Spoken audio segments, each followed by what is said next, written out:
May idea ba kayo who might be behind the disinformation? Alam na ng mga taga-Pasig yun. Opo, nasagot na naman po lahat ng mga paratang. Sa totoo, may mga bagay na ayaw mo na i-dignify with the response. Kung may gagawin akong kalokohan, edi dun na sa hindi madaling makita, di ba? Bakit naman dun sa napaka-transparent namin dito, lahat kitang-kita ng tao kung saan napupunta yung pera. Edi kung sana, edi dun na lang sa mga tago, dun ako kung gusto kong kumita, dun, di ba? So it doesn't make sense.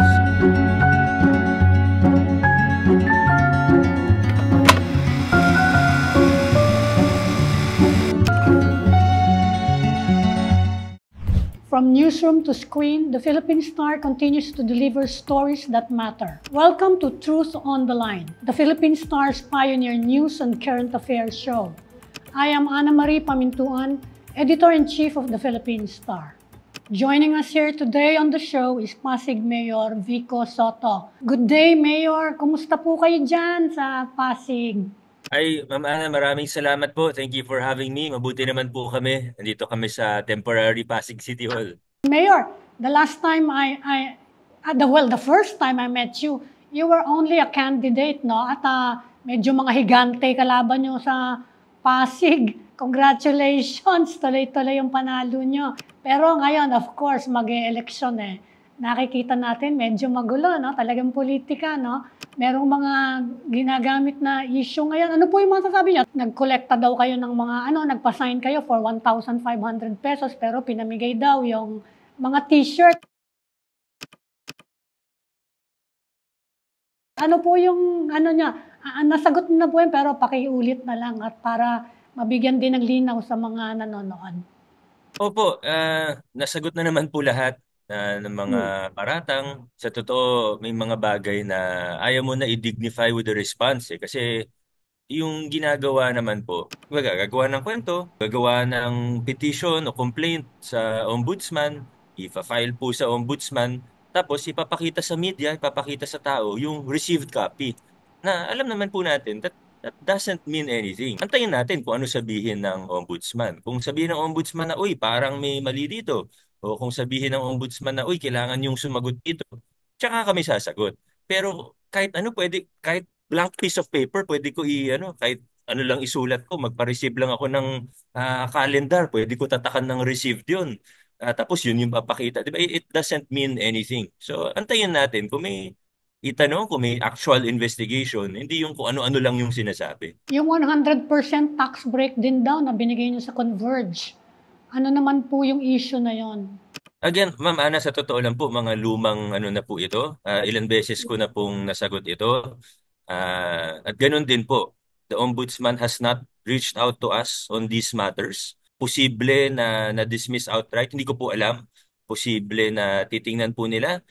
Kung may merit po ang complaint nila, sigurado magtatanong po yung ombudsman sa amin. Kung wala naman, baka frivolous ano lang po yan or walang kwentang complaint lang po yan. I may add po.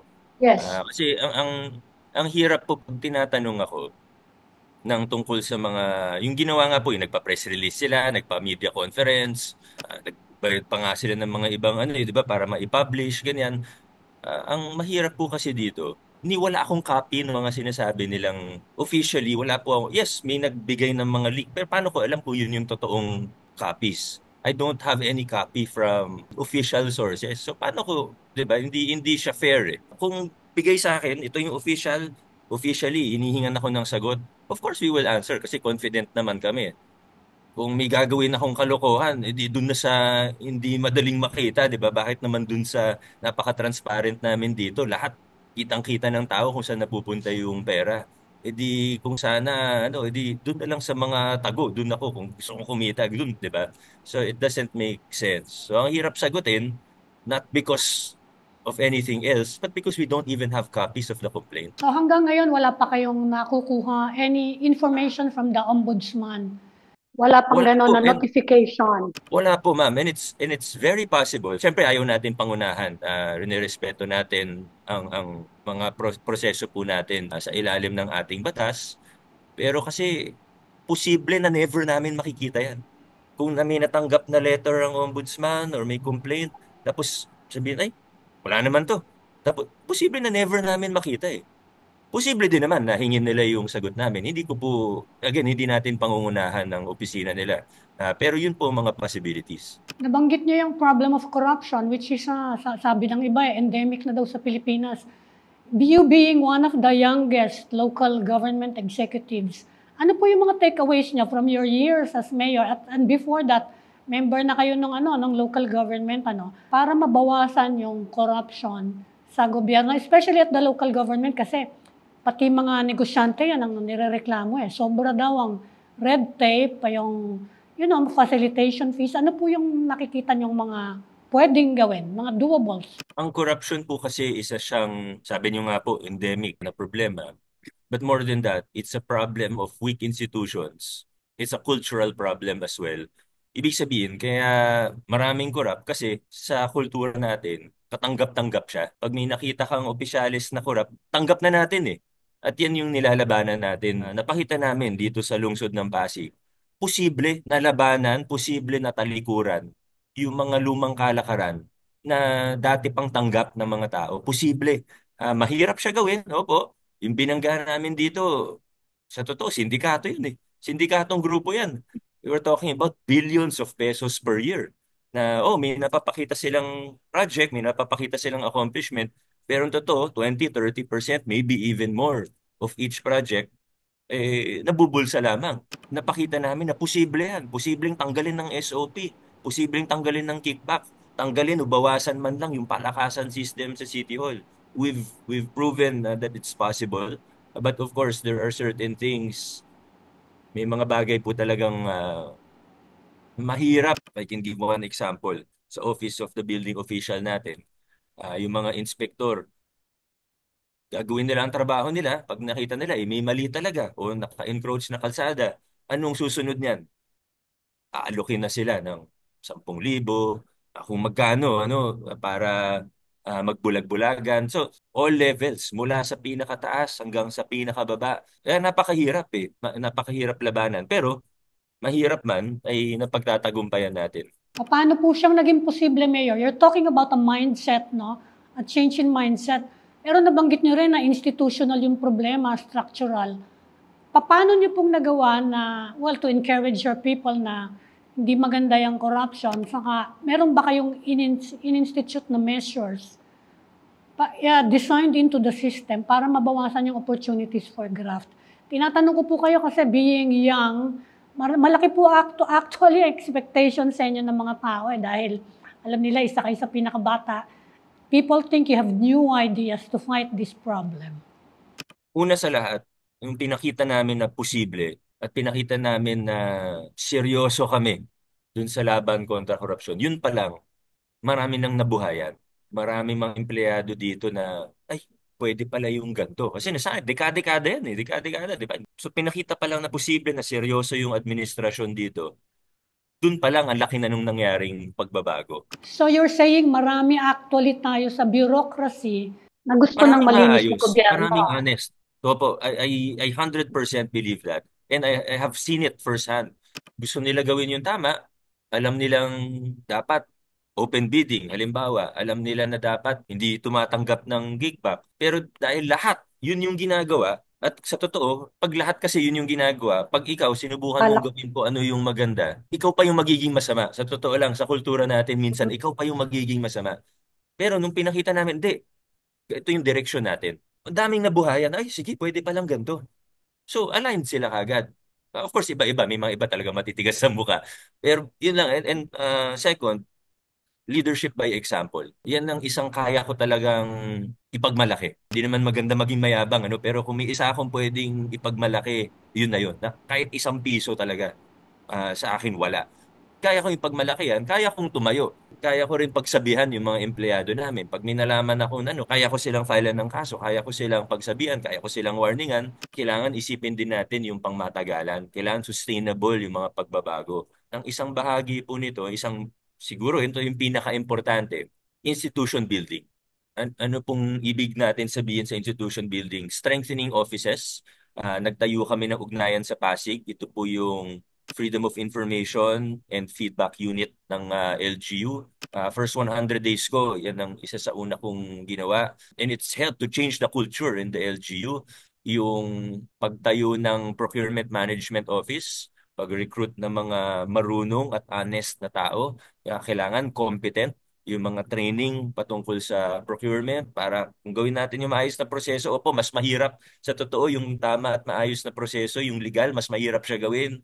Mas madaling i-shortcut. Pero dito tayo, masasanay lahat. Mag-capacity building tayo, sanayin natin yung mga tao, i-training natin, hindi lang basta sasabihin, kundi bigyan natin sila ng tools, ng armas para gawin kung ano yung tama. May mga civil society or NGO observers kami sa procurement process, training din po yun, pinapadala namin sila kung saan saan. Hindi lang po siya basta direction setting or political will, which are very important, hindi lang siya leadership by example, kundi institution building, capacity building para masisiguro natin na pangmatagalan o sustainable itong ginagawa natin na pagbabago. Yung ganyang mga transparency initiatives, saka yung mga promotion of good governance, nagkakaproblema ngayon, Mayor, because of disinformation, ano? Which is facilitated by technology, of course. Kayo, your tech savvy, bata pa kayo. Paano po yung, how are you dealing with the disinformation? Pati kayo, targeted kayo ng disinformation. Tama Pero po. pati yung, actually, yung mga program ng gobyerno na apektuhan. How po. are you dealing with this using technology? Buti nga po kung personal attack lang eh. Kung personal attack, pwede ko sabihin na kasama na yan sa trabaho. Hazard na lang yan ng trabaho ko. Pero ang problema, yung mga ibang disinformation campaign, dinadamay pati yung mga opisina ng gobyerno, pati yung mga programa ng LGU. Halimbawa po, nung patapos yung 2024, nagkaroon ng coordinated attacks against two of our offices, namely the Pasig Urban Settlements Office, opisina in charge sa pabahay, palupa ng Pasig at other similar concerns. Pangalawa, yung Local Youth Development Office namin. May foreign page, if I'm not mistaken, Vietnamese Facebook page. Tapos yung Vietnamese Facebook page, change name, mga lumang page ito na foreign, Vietnamese. Change name, kinopya yung Pasig Urban Settlements Office, kinopya yung LYDO, tapos, hindi naman siguro coincidence, biglang na-suspend yung mga original or legitimate pages ng LGU na puso in LYDO. Tapos makikita mo ito, ginagaya yung ano. So, nakakatakot yun. Kasi paano kung mag-post na ng kung ano-ano yun? Tapos hindi kami makasagot kasi na-suspend yung mga totoong page. Nangyari na rin siya to several politicians here, including our Vice Mayor, at least two of our councilors. Nangyari na rin siya sa ibang, kahit supporters lang. Meron isa ngayon, Mayor Vico supporters yung pangalan ng page. Tapos nagpo-post ng kung ano. Yung iba maganda. So parang tinatago nila din, nililito yung tao. So hinahaluhan, hindi siya necessarily na paninira kaagad. Although meron din mga pages na paninira lang. Pero may mga iba, dinidisguise. Maganda muna yung sasabihin. Kinokopya nga. Minsan exactly kung ano yung pinost ko, yun din yung ipopost ng mga fake pages o yung mga Vietnamese pages turned Pasig pages. Makikita mo, orchestrated. Kasi itong mga Vietnamese pages, minsan meron din from Bangladesh. Kumbaga, alam naman natin yung reality, may mga nakakausap din naman tayong social media experts. This is really something that some political groups really spend on. Ginagastosan po ito. Hindi ito yung nagkataon lang. Orchestrated sabay-sabay. Tsaka pare-pareho yung modus. Buti kung iba-iba yung nangyayari. Yun yung medyo nakakatakot po kasi knowledge, information, it's crucial to the operations of government. It's crucial to how we run our elections. Kung hindi na malaman ng mga tao kung ano ang totoo at ano ang hindi, delikado po yan. At alam yan ng mga taong masasama ang loob o hindi magaganda ang balak. We really need to be careful and we really need to, I hope, people like or groups or company like Philstar and everything, I hope we can really, not for the sake of politics, but for the sake of information dissemination, na ma-educate ang mga tao. Ito yung mga nangyayari, ito yung mga posibleng mangyari sa social media, ito yung mga tips, paano mo malaman kung anong totoo, paano ma-distinguish sa hindi totoo. Kailangan talaga natin mag-step up pagdating po dito. Have you reached out to halimbawa yung DICT, saka meron na tayong cybercrime group Hindi lang sa police, there's a special body dealing with that. Nag-reach out na ba kayo sa kanila? Kasi sabi nila, pwede daw silang tumulong kapag ganyan. We've reached out to several national government agencies. Yung cybercrime, tumutulong din naman po sa amin. Ano naman, active naman po kami naghahanap ng mga solusyon sa mga problema na ito. Unfortunately, kahit man internationally, nakita natin yung mga problema ng Meta Hirap, or ano? Facebook. Diba? Actually, mainit na issue siya sa States ngayon. Talagang kailangan lang natin gawin kung anong kaya natin. May idea ba kayo, yung sa inyo lang, not only personal, kundi pati yung attack sa Pasig government, may idea ba kayo who might be behind the disinformation? Alam na ng mga taga-Pasig yun. Kamusta po yung ano niya? Mas madali ba magkampanya sa mga bata ngayon considering the way the campaign is going, no? Gamit ng social media, tech savvy kayo. Mas madali ba sa mga mas batang kandidato? Sa tingin nyo lang. Say you're one of the few na talagang batang-bata eh. Hindi ko po alam kung mas madali o hindi. Basta para sa akin, ito yung mga realities ng buhay. Ito yung mga tools or technology na available sa amin bilang government official, bilang kandidato. Kailangan mo gamitin yung mga tools at technology na yan. Pero syempre, wala pa rin tatalo dun sa face-to-face contact, physical contact. Talagang hindi yan mapapalit, lalo na sa local siguro. Kasi ang expectation sa amin talagang mapuntahan lahat. Although imposible sa laki din ng Pasig, ano, medyo malaki rin ang Pasig. Nasa 1 milyon na ang populasyon namin. Pero best effort. Hindi ako araw-araw nasa social media. Hindi ako araw-araw mag-post. Minsan nga may 1, 2 linggo nakakalimutan ko mag-post sa Facebook hanggang may magpaalala na sa akin na, oh, ba't wala kang post sa Facebook? Tagal na. Tapos, ayun, maalala ko, magpo-post na naman ako. Pero yung pag-iikot physically, yan ang hindi ko ini-skip. Hindi ko nakakaligtaan yan. Talagang araw-araw, at the very least every weekday, ay nag-iikot ako. Kanina, galing akong pinagbuhatan, di ba? Kahapon. So, every day, nag-iikot. Wala pa rin tatalo dun sa physical presence. This will be your third bid for mayor, ano? Opo. Nagmumura ba kampanya o nagmamahal? Kasi iniisip namin, meron ng technology, dapat medyo mura ng konti. Pero anong impact na? Anong impact niya? Nagmura ba? Mas mahirap ba? Para sa akin, pareho lang po. Honestly, kami ng team namin, iniiwasan namin gumastos ng malaki pag eleksyon, pag campaign period. Sa totoo, sa campaign period itself, of course, you have expenses before and after. But in the campaign, the 45 days, hindi po ako lumalagpas dun sa allow ng COMELEC. Halos walang naniniwala sa akin, pero okay lang. Yun naman talaga ang totoo. Kahit nga mga tarp, hindi ganun karami yung tarp ko. Basta kung ano lang yung common poster area, tapos konting sobra, para sa mga bahay na gustong magkabit. At least may mabigay rin kami. Flyers, yan. Bukod doon, of course, poll watchers. Basically, yun lang eh. Kasi naniniwala ako na kung palakihan ng gastos ang eleksyon, walang mangyayari sa atin. Yung mga ibang ano kasi, ang dinidisguise nila is, ay hindi kasi patulungin ako, ano. Wala naman mas mang tumulong, pero hindi mo kailangan maging politiko para tumulong. Gagastos ng malaki, babawiin at babawiin yan with interest pag nanalo. Kung naririnig nyo lang behind closed doors yung mga ibang politiko kung paano sila magkwentuhan na, ay, ito, dito natin babaw. Again, that's part of the system, the culture that we have to break as Filipinos. You will be on your third term. Kung sakasakaling manalo kayo, what have you not yet done as mayor? Ano pa yung gusto nyong ma-accomplish in the next 3 years kung manalo? Actually, we were starting already now, 2025 na rin kasi, is the expansion of programs. Making sure everything's in place. Yung local senior pension, dati para yun sa mga walang zero, yung SS, GSIS. Ngayon, sasama na namin yung may mga 4,000 and below na SS. Qualified na rin sila basta 65 and wala ng trabaho.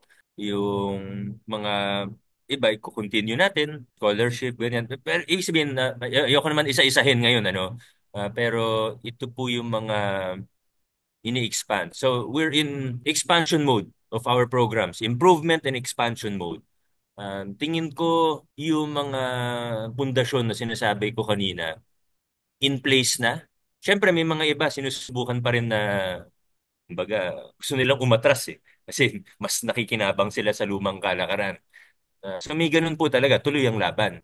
Pero generally, masasabi ko na napagtagumpayan natin yung mga reforma, yung mga pagbabago. So ngayon nga, ang laki ng pondo, we have to improve also utilization of our local government funds.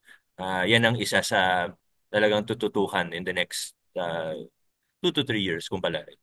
You've had 6 years as mayor. Ano po yung kinakonsider mo na pinakamalaking achievement mo? Yung talagang proud ka in your 6 years. Yung pinaka-proud talaga ako, yung pagpapakilala ng pagbabago. Nabanggit ko na kanina yung ibang reform sa procurement towards people's participation in governance. Alam ko minsan parang corny pag naririnig ng mga tao. Ano ba yan? Parang, ayun nga, parang corny para sa iba. Pero ito kasi yung pundasyon eh. Tinataguyod natin yung pundasyon ng mabuting paggugobyerno. And because of that, lumalaki yung pondo namin. Because of that, bumababa yung presyo ng mga ibang kontrata namin. So mas maraming nagagawa.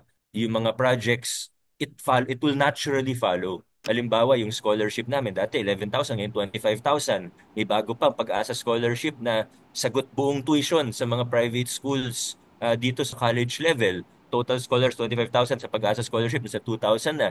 Yung local senior pension na ini-expand pa namin sa ngayon, that's social services. Infrastructure, ganun din. Dumadami yung napapagawa namin at tamang kalidad, bumababa yung presyo.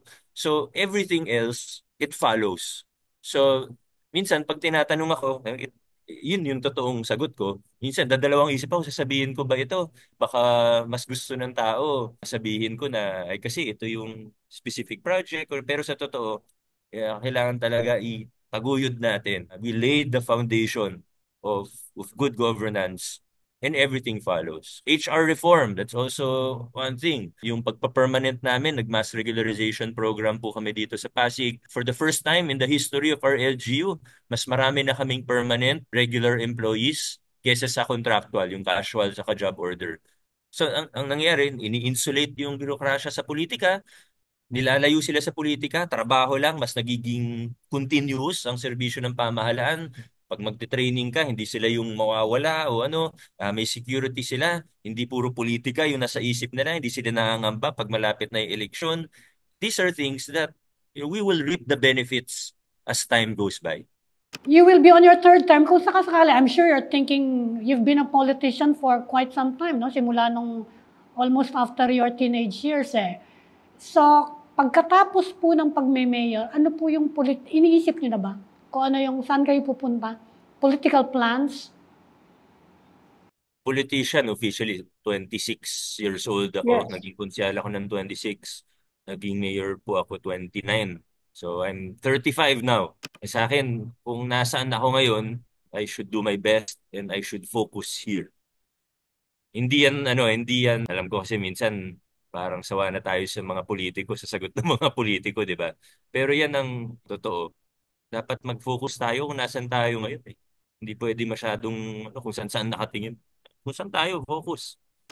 Politics pa rin. Wala kayong balak. Of course, your mother is from show business kasi. Kaya tuloy-tuloy Definitely. spekulasyon kung may balak kayo na mag-segue to entertainment. Bata pa lang po ako, dami din si mama pa lang eh.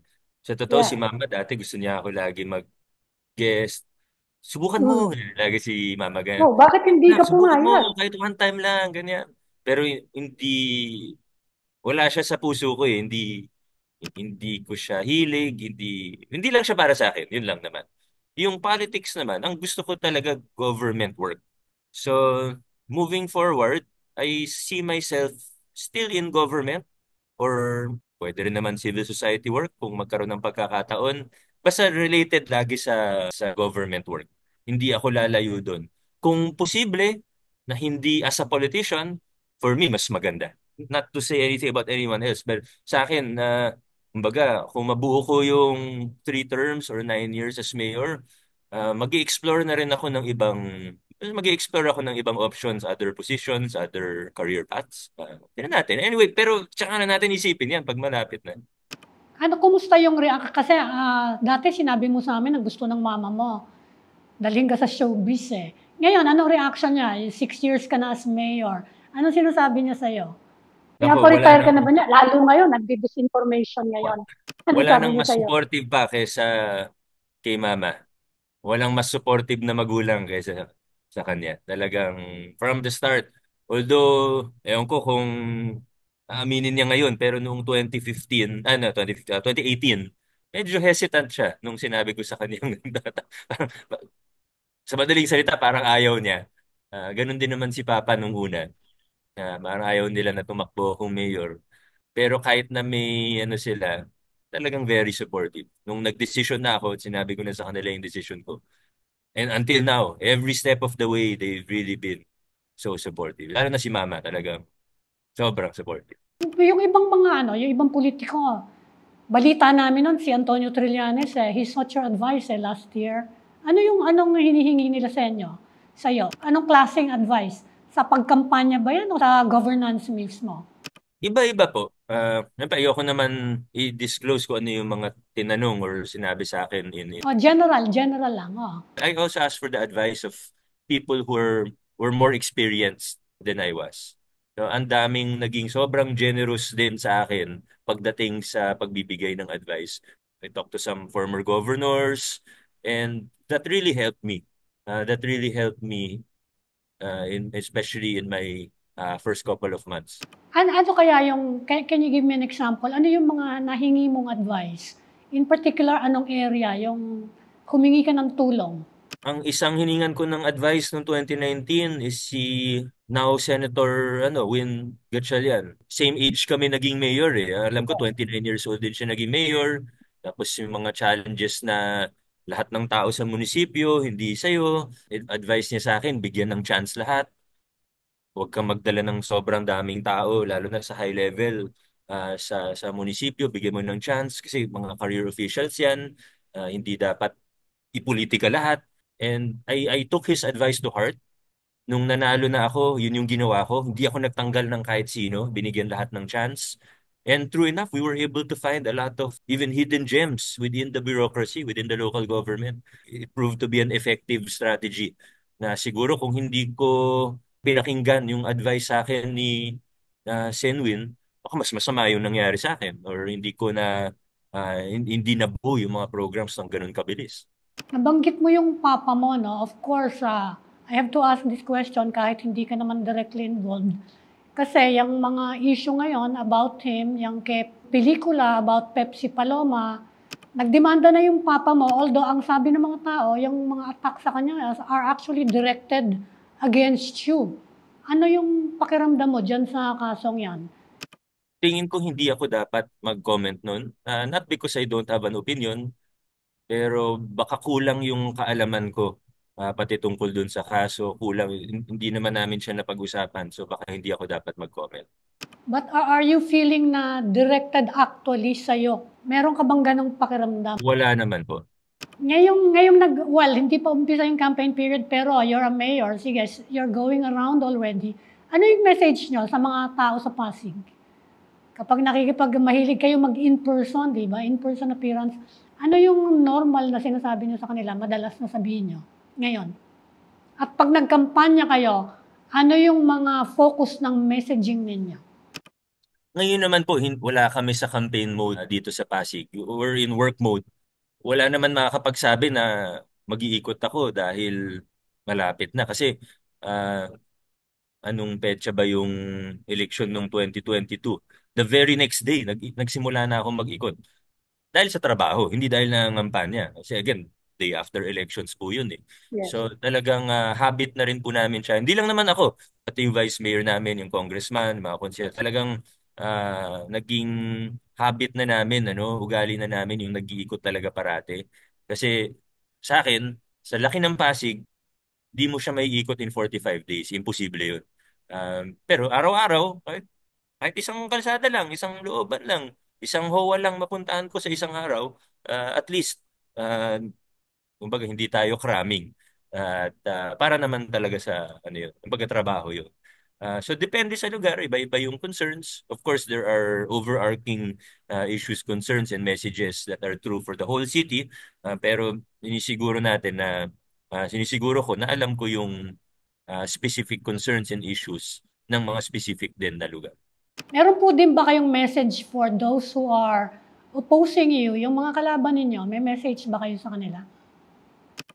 Wala naman. Okay lang naman eh. Tayo sa demokrasya po tayo. Actually, kahit yung mga ibang nakikita ko sa kabilang grupo or nangampanya para sa mga ibang kandidato para mayor, pag may concern sila, yung barangay nila o yung HOA nila, pag pumunta po sila sa akin or lumapit sa, i-entertain pa rin kasi naniniwala ako na ang mayor, mayor yan ng lahat. Hindi siya mayor ng kaibigan niya lang. Hindi siya mayor ng kakampi niya lang. Mayor siya ng lahat. So, of course, hinihikayat ko ang lahat na doon sana tayo sa maayos na politika. Sana issue-based lang, hindi ad hominem o personal yung mga attack, hindi kasinungalingan ang ikakalat. Sa totoo, nangyayari din, ano? Sana ganun yung politika natin, maayos. Pero kahit saan kayo, okay lang, walang problema. Pero sana, talikuran na natin yung mga lumang style na alam naman natin ay mali at bulok.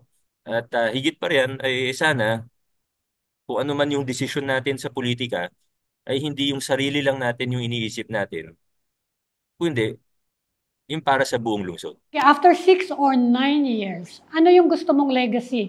What do you want to be remembered for as mayor of Pasig? I want to be remembered as the mayor who helped lead the way and to help initiate the laying down of the foundations of good governance in Pasig.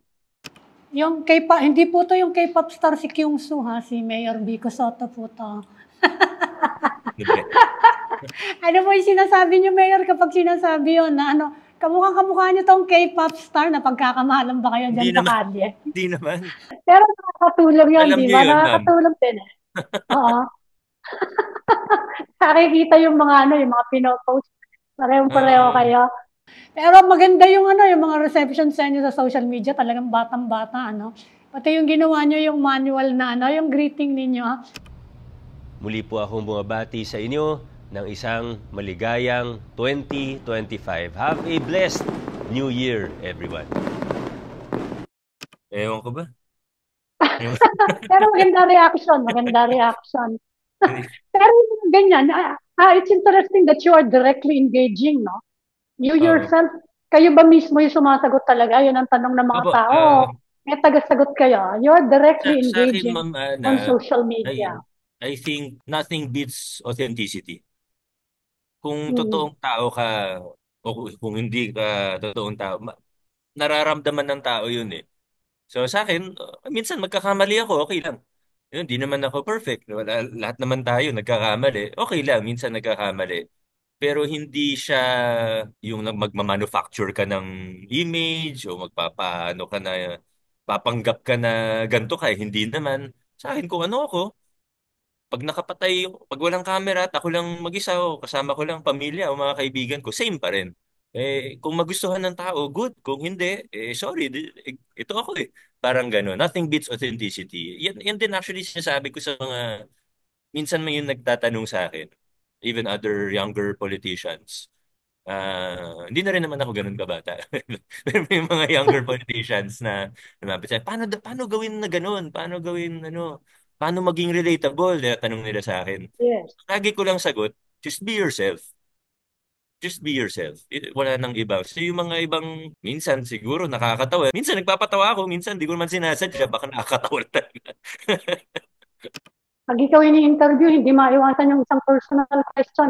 Marites lang, Sige, kumusta daw ang love life? aalis na po ako. Marites, kumusta lang daw po ang love life? Tinatanong ng mga fans ninyo. Wala naman pong nagtatanong. Basta tayo, focus muna ako sa trabaho. Mayor, I'm sure you're very busy. Marami pong gagawin pa nag-uumpisa taon.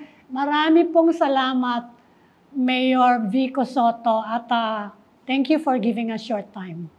Happy New Year Ana, po! sa PhilStar team, thank you very much po.